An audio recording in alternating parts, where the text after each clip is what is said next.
నకిలీ నోట్లను చలామణి చేస్తున్న 8 వ్యక్తులు అరెస్టు. నకిలీ నోట్లను తయారు చేసి ప్రింట్ తీసి మార్కెట్లో చలామణి చేస్తున్న ముగ్గురు వ్యక్తులను మరియు తెలంగాణలో తక్కువ డబ్బులకు ఎక్కువ డబ్బులను 1.3లో తయారు చేసి ఇస్తామని చెప్పి కోరిన వారికి రూ.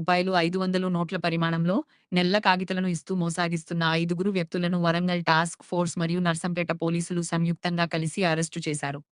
అరెస్టు చేసిన నిందితుల నుండి నకిలీ నోట్లను, అసలు రూ. 1,48,000 మరియు సుమారు 28 లక్షల విలువగల ల్యాప్‌టాప్లు, ప్రింటర్స్, 13 సెల్ ఫోన్లు మరియు 2 కార్లను స్వాధీనపరుచుకున్నారు.